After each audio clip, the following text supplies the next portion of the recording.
बांग्लादेश से बंगाल की बात करते हैं। बड़ी खबर आ रही है, मुख्यमंत्री ममता बनर्जी ने कोलकाता की सड़कों पर मार्च निकाला है। कोलकाता कांड में आरोपी को फांसी की सजा देने की मांग ममता बनर्जी स्वयं कर रही हैं। बता दें आपको कि मुख्यमंत्री स्वयं प्रदेश की गृह मंत्री भी हैं और वहां की स्वास्थ्य और चिकित्सा मंत्री भी ममता बनर्जी ही हैं।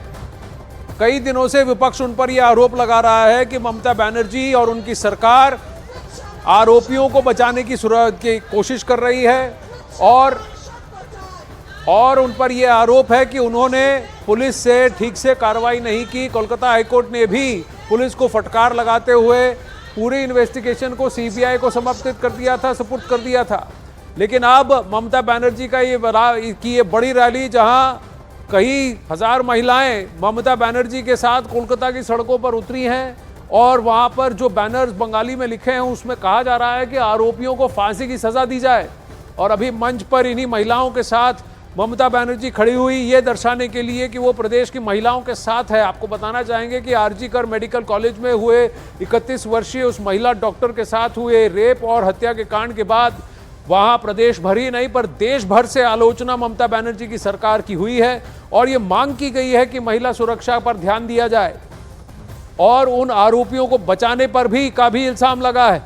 खासकर इस बात पर कि 14 अगस्त और 15 अगस्त की रात को 5000 लोगों की एक भीड़, 5000 से ज्यादा लोगों की एक भीड़, उपद्रवी भीड़ वहां आरजी कर मेडिकल हॉस्पिटल पहुंचती है। प्रदर्शन करने वाले महिलाओं को, डॉक्टर्स को, सबको मारती है, वहां के प्रदर्शन एरिया को तोड़ती है, उसको ध्वस्त करती है, इमरजेंसी रूम में तहस नहस मचाती है और उसके बाद महिला हॉस्टल में भी जबरदस्ती घुसने की कोशिश करती है।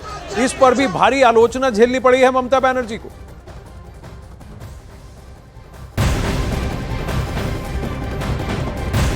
वहीं कोलकाता रेप और हत्या केस में बीजेपी ने आज कोलकाता में बड़ा प्रदर्शन किया। प्रदर्शन के दौरान बीजेपी कार्यकर्ताओं की पुलिस से झड़प भी हुई। विरोध में बीजेपी नेता रूपा गांगुली भी शामिल थी। उन्होंने ममता बनर्जी से इस्तीफे की मांग की है।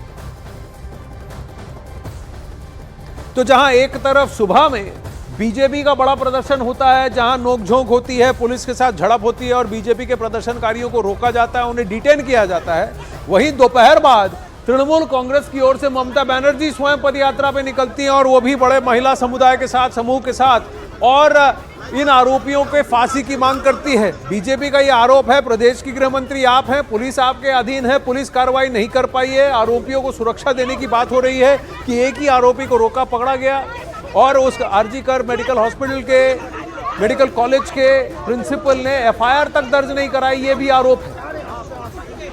कई सारे प्रश्न जो कोर्ट ने भी उठाए। ये तस्वीरें आपके सामने, जहां बीजेपी का कोलकाता में हल्ला बोल और फिर कई सारे कार्यकर्ताओं का जबरन डिटेंशन। आपको किसी ने ब्लूप्रिंट दिया और फटाफट 25-30 मिनट के अंदर ये काम निपटाने के लिए कहा गया। पूरा ब्लूप्रिंट के साथ ये लोग गए तोड़फोड़ करने के लिए। किसने तैयार किया? मुख्यमंत्री का पदत्याग, मुख्यमंत्री ममता बनर्जी का पदत्याग, स्वास्थ्य मंत्री है उसका पदत्याग होना चाहिए, उनको छोड़ देना चाहिए, गद्दी छोड़ देना चाहिए। पुलिस मंत्री है, गद्दी छोड़ देना चाहिए। दोनों ही फेलियर है।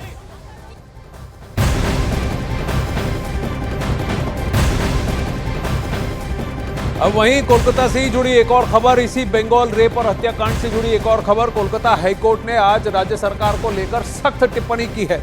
कोलकाता हाईकोर्ट ने आरजी कर अस्पताल में हुई तोड़फोड़ मामले पर कड़ी टिप्पणी की है। इस मामले की सुनवाई के दौरान हाईकोर्ट ने सख्त टिप्पणी की है। हाईकोर्ट के चीफ जस्टिस ने कहा कि ये राज्य मशीनरी राज्य की पूर्ण विफलता है, वे अपने ही लोगों की रक्षा नहीं कर सके।